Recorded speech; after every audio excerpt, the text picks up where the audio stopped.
Hello friends, welcome to YouTube study myself Dinesh Yadav. दोस्तों, आज की इस वीडियो में क्लास 10th मैथ यानी कि जो आपका चैप्टर नंबर 4 है द्विघात समीकरण, उसको स्टार्ट किए हैं। और उसमें जो आपका प्रश्नावली 4.1 है यानी एक्सरसाइज, उसका जो फर्स्ट क्वेश्चन है उसमें 8 सवाल हैं और 8 को सलूशन मैं बता दिया हूं। अगर आप उससे नहीं देखें तो यहाँ पर आई बटन पर क्लिक करके देख सकते हैं, या इस वीडियो के डिस्क्रिप्शन में लिंक है, उस वीडियो का जरूर देख लेना, ठीक है। और आज की इस वीडियो में जो हम 2 नंबर से क्वेश्चन बताएंगे वो काफ़ी इंपॉर्टेंट क्वेश्चन होने वाला है, क्योंकि बोर्ड एग्जाम में उस 4 नंबर के क्वेश्चन केवल पूछा जाता है। तो देखिए, आपका जो प्रश्नावली 4.1 है, इसमें से मैं ये फर्स्ट क्वेश्चन का यानी पूरा सवाल बता चुका हूं, और ये जो दूसरा आप क्वेश्चन देख रहे हैं यानी यहाँ से इसका सलूशन बताने वाला हूं आज की इस वीडियो में। तो निम्न स्थितियों को द्विघात समीकरणों के रूप में निरूपित कीजिए। यानी कि यहाँ पर देखिए 4 क्वेश्चन इसमें दिया है और इस चारों को बोला है कि द्विघात समीकरण के रूप में बस इसको निरूपित करना है, ज़्यादा इसमें तामझाम नहीं है, ठीक है। तो क्वेश्चन पढ़ते हैं। लिखा है कि एक आयताकार भूखंड का क्षेत्रफल 528 मीटर स्क्वायर है, ठीक है। क्षेत्र की लंबाई यानी कि जो लंबाई वो मीटर में होनी चाहिए, दे रखा है इसमें कि क्षेत्र की लंबाई चौड़ाई के, यहाँ पर देखिए चौड़ाई के दुगुने से एक अधिक है। हमें भूखंड की लंबाई और चौड़ाई ज्ञात करना है। बहुत ही सिंपल क्वेश्चन है। देखिए, एक भूखंड मतलब आयताकार भूखंड मतलब कि एक आयताकार एक भूमि का खंड है, ठीक है। मतलब खेत का जो भूमि होता है उसका खंड है। उसमें देखिए क्षेत्र की लंबाई जो है चौड़ाई के, क्षेत्र की लंबाई जो है चौड़ाई के दुगुने से एक अधिक है। यानी कि हमें जो भूखंड का चौड़ाई है मालूम नहीं है तो उसको मानना पड़ेगा, यानी कि चौड़ाई सबसे पहले हमें सपोज करना पड़ेगा, और जो आएगा उसमें दुगुने से यानी कि 2 से गुणा करेंगे और एक अधिक कर देंगे, बस हमें लंबाई मालूम चल जाएगा, ठीक है। तो आइए इसको कैसे करना है, सबसे पहले यहाँ पर देखिए, ठीक है। तो मान लीजिए कि हम लोग दूसरा का फर्स्ट नंबर क्वेश्चन कर रहे हैं। तो दूसरा का यहाँ पर फर्स्ट नंबर क्वेश्चन यहाँ पर मान ले रहा हूँ, ठीक है। माना भूखंड, ठीक है ना, भूखंड की चौड़ाई, ध्यान से समझिए। माना भूखंड की चौड़ाई क्या मान ले रहे हैं जी, x मीटर। पहले यहाँ पर देखिए भूमि का खंड एक बना दे रहा हूँ, ठीक है। मान लीजिए कि एक भूमि का खंड है, ठीक है, समझ में आ रहा है। ये इसकी मतलब कि चौड़ाई होगी और ये इसकी लंबाई होगी, ठीक है। तो हमने माना भूखंड की चौड़ाई जो है क्या है जी, x है। अब देखिए, अब कह रहा है इसमें क्वेश्चन में कि एक बार क्वेश्चन को देख लीजिए। कह रहा है कि मतलब चौड़ाई जो है लंबाई से मतलब दोगुने से एक अधिक है, ठीक है। तो 2 से इसमें मल्टीप्लाई करेंगे तो यहाँ पर लिख दे रहा हूँ, मतलब भूखंड की लंबाई, यहाँ पर लिख दे रहा हूँ भूखंड की लंबाई यानी कि 2 × x और +1, यही ना कहा है कि दोगुने से एक अधिक है, ये भी मीटर में है, ठीक है। तो इतना आपको क्लियर समझ में आ रहा होगा। और ये हमें मालूम चल गया, ये हो गया x चौड़ाई, ये हो गया 2x + 1, ठीक है। अब यहाँ पे हमें मालूम है कि क्षेत्रफल जो है भूखंड का दे रखा है, क्षेत्रफल = 528 मीटर स्क्वायर, मालूम है आपको, इतना दिया है ना। अब देखिए आयताकार खेत का क्षेत्रफल का सूत्र लगाना है, बस यहाँ पर लगाएंगे आयत का क्षेत्रफल = होता है लंबाई × चौड़ाई। समझ में आपको आ रहा होगा, ये फॉर्मूला है सिंपल सा। अब देखिए आयत का क्षेत्रफल, यहाँ पर क्षेत्रफल मालूम है 528 है, 528 लिख लेंगे = लंबाई कितना है जी, x है, और × चौड़ाई कितना दे रखा है 2x + 1। समझ में आ रहा है आपको। अब देखिए 528 = x में 2x से गुणा करेंगे तो 2x², और x में +1 से करेंगे तो +x, ठीक है। अब देखिए 2x² + x, और ये इस साइड लाएंगे तो -528 0, ठीक है। ये हमारा बन गया द्विघात समीकरण, ठीक है। बस यही तो बनाना था हमें। तो ये क्वेश्चन आपको सिंपल से समझ में आ गया होगा। अगर कोई भी डाउट हो तो कमेंट कर सकते हैं। चलते हैं नेक्स्ट क्वेश्चन। आपका नेक्स्ट क्वेश्चन इसमें क्या है, देखिए दूसरा नंबर, 2 क्रमागत धनात्मक पूर्णांकों का गुणनफल 306 है। हमें पूर्णांकों को ज्ञात करना है, ठीक है। समझ में आ रहा है कि दो क्रमागत धनात्मक पूर्णांकों का गुणनफल जो दे रखा है 306 दे रखा है, तो हमें क्या ज्ञात करना है, पूर्णांक ज्ञात करना है। तो देखिए क्रमागत कहाँ है, यहाँ पे ध्यान दीजिएगा, क्रम से जो धनात्मक पूर्णांक होना चाहिए किस कैसे होना चाहिए, क्रम से। तो चलिए यहाँ पे दूसरा नंबर दूसरा का कर ले रहे हैं, ठीक है। तो यहाँ पर देखिए यहाँ पे भी मानना पड़ेगा, जो भी चीज़ें अगर मालूम नहीं होता है उसको हमें मानकर ही करना पड़ता है, और लास्ट में जो माने होते हैं उसका आंसर आ जाता है, ठीक है। तो माना यहाँ पर लिख दे रहा हूँ, माना प्रथम पूर्णांक, ठीक है। मान ले रहा हूँ जो प्रथम पूर्णांक होगा वो क्या होगा, x होगा। आपको कोई भी चीज़ अगर मालूम नहीं होता तो उसको मानकर कर सकते हैं। क्या माने हैं, x मान लिया, ठीक है। अब देखिए अब यहाँ पे प्रथम मान लिए हैं, अब क्रम से कहा है तो क्रम से मतलब कि एक, एक के बाद दो, दो के बाद तीन, मतलब x में क्या जोड़ना है, हमें एक जोड़ना है। तो यहाँ पर लिख देंगे प्रथम हो गया, तो यहाँ पर द्वितीय पूर्णांक लिख देंगे, यहाँ पर द्वितीय, यहाँ पर लिख दे रहा हूँ, ठीक है। द्वितीय पूर्णांक बराबर हो जाएगा, क्रम से कहा है तो x में केवल प्लस एक कर देना है, ठीक है। ये हो गया हमारा द्वितीय पूर्णांक। अब देखिए according to question, according to question, इसका मतलब जानते होंगे आप, प्रश्नानुसार, ठीक है।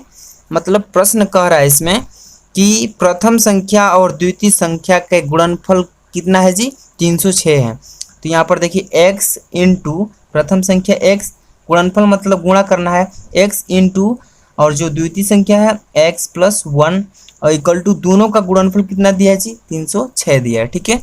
इतना आपको क्लियर समझ में आ रहा होगा। x में x से गुणा करेंगे x स्क्वायर, ठीक है, और x में फिर प्लस 1 से करेंगे तो प्लस x इक्वल टू 306, ठीक है। अब इक्वेशन बनाना है इसको ना, मतलब समीकरण। यहाँ पर देखिए x स्क्वायर और प्लस x और इधर आएगा 306, तो माइनस में हो जाएगा 306, और ये हमारा बन गया एक इक्वेशन, मतलब कि द्विघात समीकरण के रूप में, ठीक है। और यहाँ पे इक्वल टू 0 छोड़ दिए, सॉरी, आपको ऐसा नहीं करना, ठीक है। तो दूसरा का क्वेश्चन नंबर दूसरा भी होगा, तीसरा पर चलते हैं, ठीक है। अगर कोई डाउट हो तो कमेंट कर दीजिएगा। तीसरा नंबर क्वेश्चन देखिए, तीसरा नंबर क्वेश्चन लिखा है कि रोहन की माँ उससे 26 वर्ष बड़ी है। ध्यान दीजिए, रोहन की माँ उससे 26 वर्ष बड़ी है, किससे, रोहन से, यानी कि रोहन की आयु इसमें हमें मालूम नहीं है। तो रोहन की माँ उससे 26 वर्ष बड़ी है, उनकी आयु वर्ष में, मतलब कि उनकी आयु का गुणनफल अब से 3, ठीक है ना, अब से 3 वर्ष पश्चात 360 हो जाएगी। ध्यान से देखिएगा, मैं समझाऊंगा अच्छे से। हमें रोहन की वर्तमान आयु ज्ञात करनी है, यानी कि हमें रोहन की आयु माननी पड़ेगी कि रोहन की वर्तमान आयु क्या है।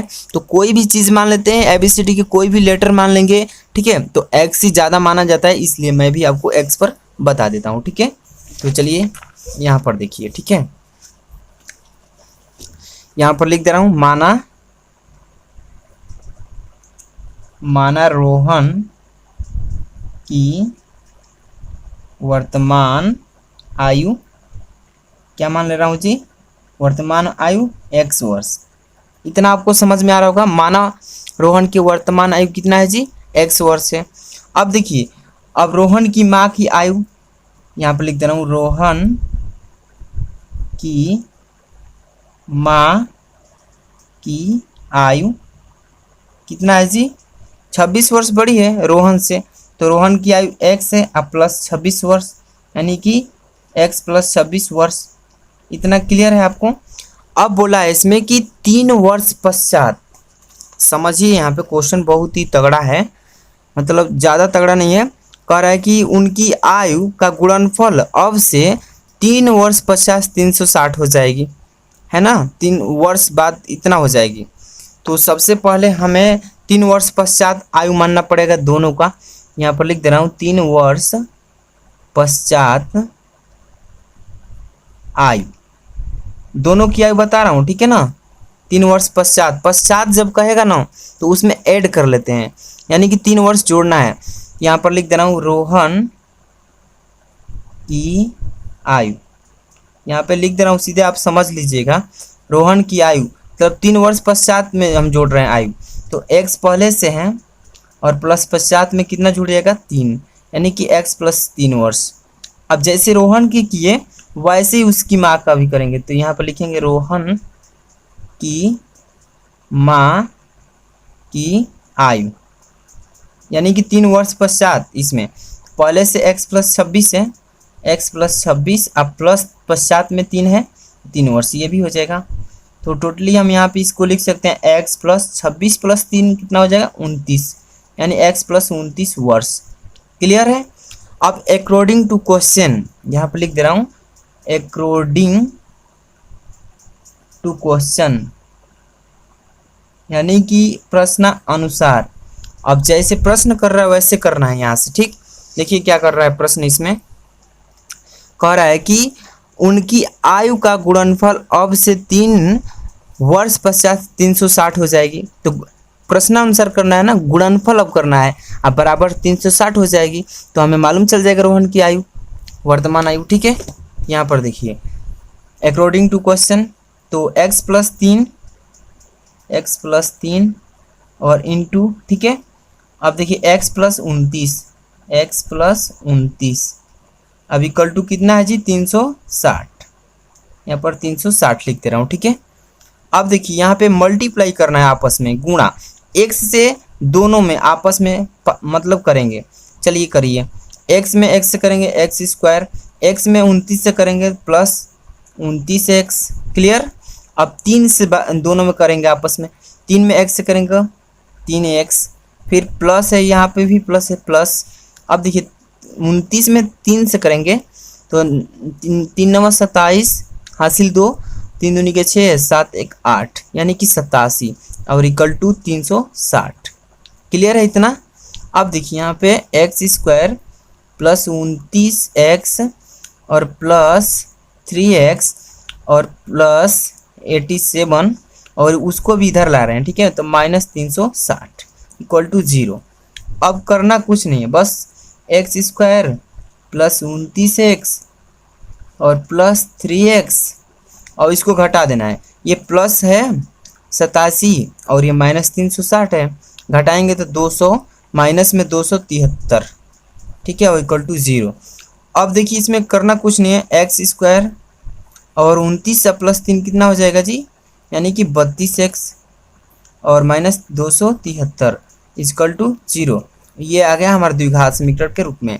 जैसे क्वेश्चन बोला है वैसे ही करना है। अगर कहीं भी डाउट हो तो आप मतलब कि कमेंट करके पूछ सकते हैं। अब देखिए अगला क्वेश्चन का एक जो ये रेलगाड़ी वाला है आपका 4 नंबर, ये काफ़ी इंपॉर्टेंट क्वेश्चन है। ये क्वेश्चन हर साल बोर्ड एग्जाम में कभी ना कभी पूछ ही देता है, तो इसका वीडियो मैं एक अकेले लेकर आ रहा हूँ, ठीक है। Thanks for watching.